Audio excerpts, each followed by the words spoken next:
Well, hello everybody, welcome back to the channel, and today we have the next two chapters of Brandon Sanderson's The Way of Kings, and we are going to meet one of the main characters of the story, and her name is Shallan Davar. We come to chapter 3, and it's entitled The City of Bells. And Shallan is sailing into the port city of Khabranth on a ship named the Wind's Pleasure. And the first couple things that we notice about Shallan is that she has come alone. There's mentioned several times to this very serious mission that she is on, and it surrounds the financial state of her father's house. We read that she has several brothers, and it was decided that she would come to Khabranth from their hometown, the small city of Yaakaved, the small area, and she was going to come to the bustling city of Khabranth to try and make an important connection. That's really all we know. There are several things that Brandon Sanderson is going to do culturally in which it's going to be super cool. And one of the things is that he has several just understood, and what I mean by that is unexplained cultural aspects. And we come to one of the first ones in chapter 3 when we're getting the description of Shallan. She has red hair, she's growing out of her freckles now that she's growing into young womanhood. And as she's stepping out of the ship, we read that she reaches out her safe hand.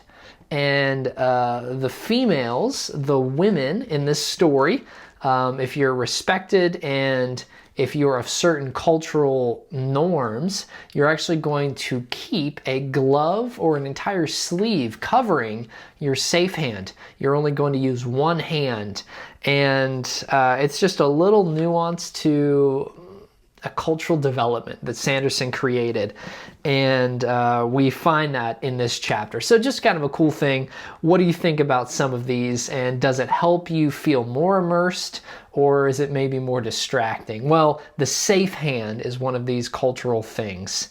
Another thing that we come to find is that actually writing words, is an unseemly trait for men. On Roshar, writing is something that is for women to do. And so we're going to find, not a spoiler here, but we're going to find that respected men, even not respected, even those that would be looked at as very lowly, they're not going to learn how to write because that would be not a masculine trait. Well, she gets out of the ship. The captain is kind to her. His wife is also kind to her. They've brought her from Yaakaved to Khabranth, and he sets her up with transportation from the ship to the castle in Khabranth. And who is she looking for? Well, we come to find out that she is looking for the king. This is of Alethkar and all of the United Countries. The king, and we met his father at the very beginning of the story, Gavilar.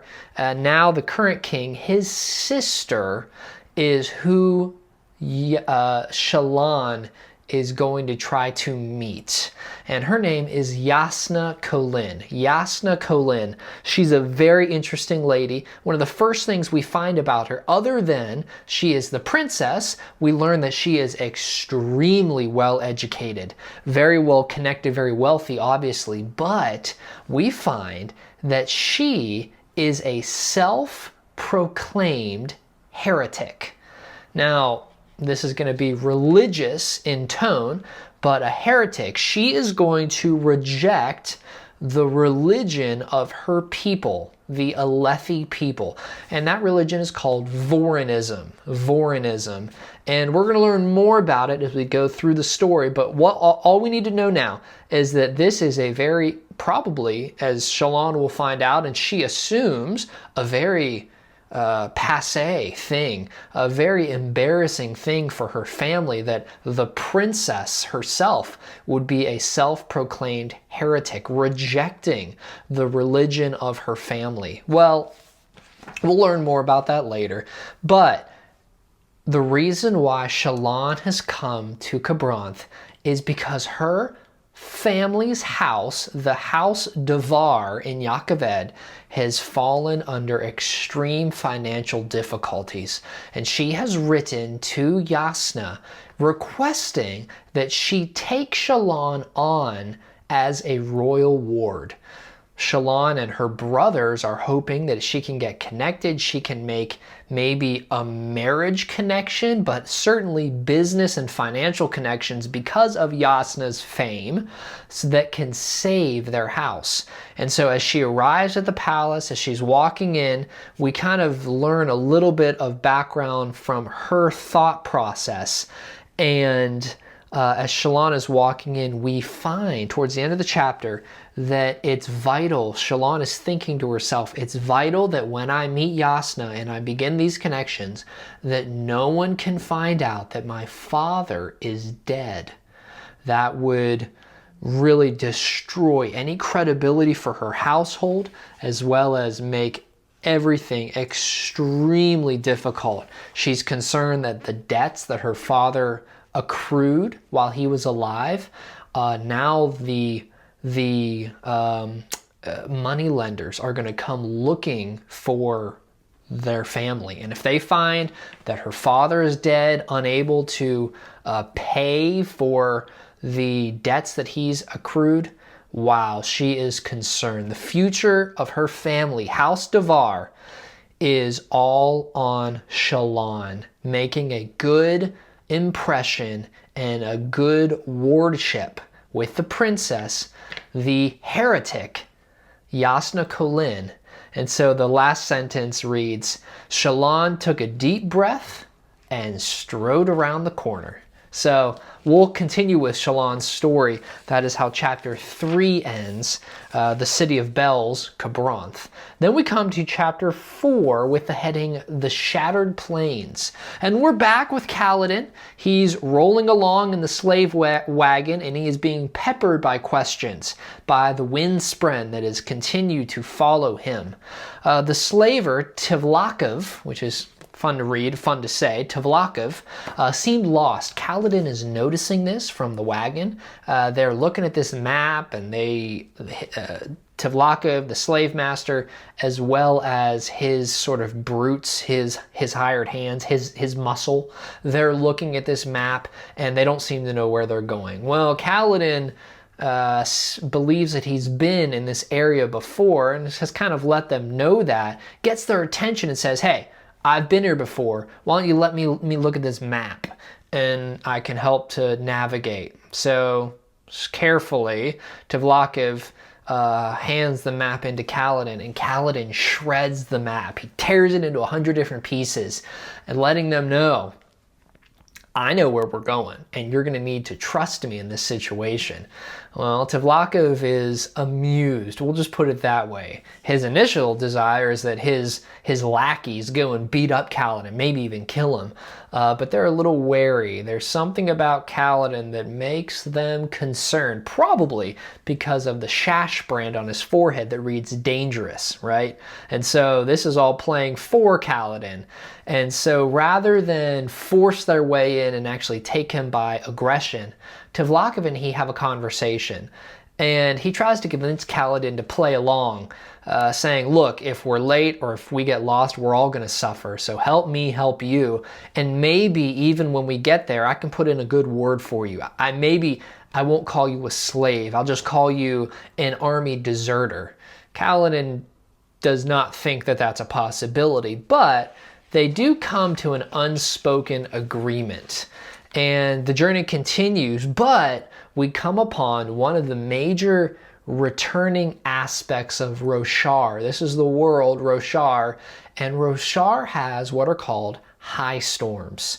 There's been hints at these before, but this is the first time that we actually get an explanation of what a high storm is. It's a regular storm that blows around the entire planet, and they can time these. They have charted these to know when they're going to be in different areas around the planet.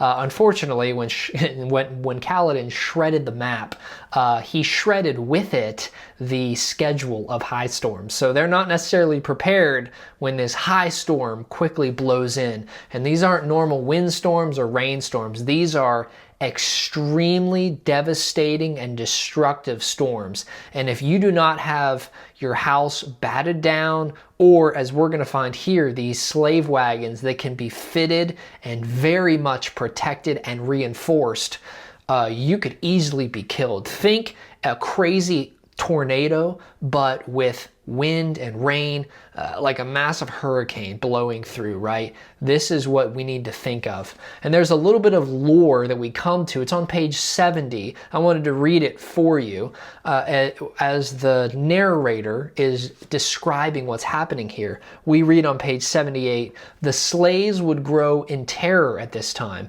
thinking about the storm father, the shades of the lost radiance, or the void bringers, all of which were said to haunt the most violent high storms. And so here we kind of get some names dropped. Capital name here, a proper name, the Storm Father. Then we get shades of the lost radiance, as well as the title Void Bringers.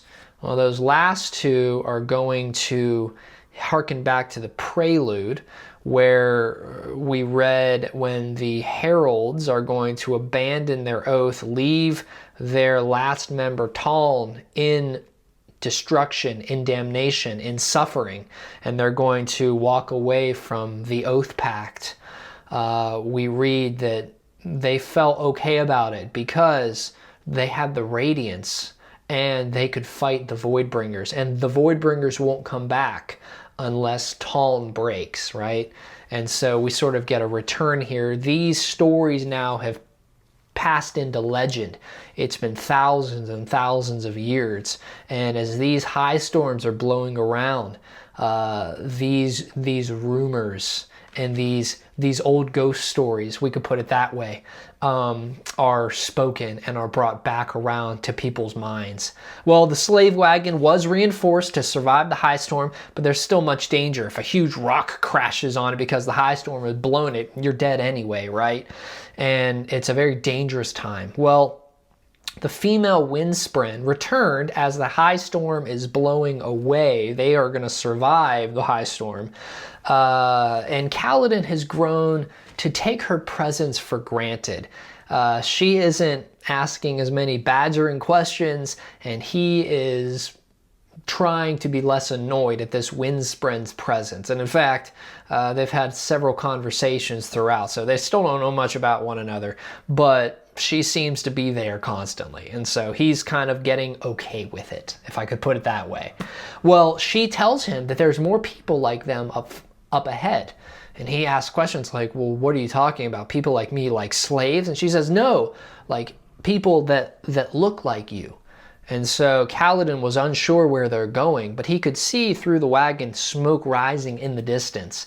And the closer they get, Kaladin discerns, and to his amazement, he learns where they are headed. And they are marching, slowly but surely, rolling into the Shattered Plains. And who are in the Shattered Plains? We read on page 81, 1,000 banners bearing 1,000 different glyph pairs flapped proudly in the air. Who are in all of these different banners and in these different tents? This is the king's army. And they have found their way to the king's encampment. We read on page 81, the encampment directly ahead of them flew a banner Kaladin had seen in the books, deep blue with white glyphs, stylized and painted as a sword standing before a crown, House Kholin, the king's house. And so they have found their way to the Shattered Plains where the king himself and his army is. And we get a little bit of lore on page 82 where Kaladin is thinking to himself, I spent years trying to get to this place. It's what Tien wanted, in the end at least. This was the king's army, the armies of all 10 high princes, come to fulfill the vengeance pact. And that's where the chapter ends. Kaladin has found himself in a very unexpected place, It's a place where he would have loved to go. We remember when we first read him, he was hoping, before something happened in Amaram's army, he was hoping that killing that Light Eyes officer in the distance would get him here promoted. Well, he's found himself in the Shattered Plains in a very unexpected way as a slave. And many of the fellow prisoners, fellow slaves are hoping that they can find justice here. The king is here, sure enough, they can find justice. And Kaladin scoffs at that, but in the back of his head, and this is where it concludes, if there was one thing he still let himself long for, it was a chance to hold a spear again, to fight again, to try and find his way back to the man he had been, a man who cared. If he would find that anywhere, he'd find it here. So we meet Shallan, who's traveled to Khabranth to hopefully try to save her family by meeting with Shallan and becoming her ward. And then we have Kaladin, who's found his way to the Shattered Plains, to the king's encampment, where they're fighting those who they believe killed the king years ago. And so where are these two characters going to go? We will continue on in the next video. So thanks for watching. Let me know below if you're enjoying this. Is there something else that you would enjoy being part of this discussion? But again, we're slowly walking through Brandon Sanderson's The Stormlight Archive, something that he's really dedicated his life to, and what we want to try to show honor to as we read through it. So thanks for watching, and we'll catch you on the next video.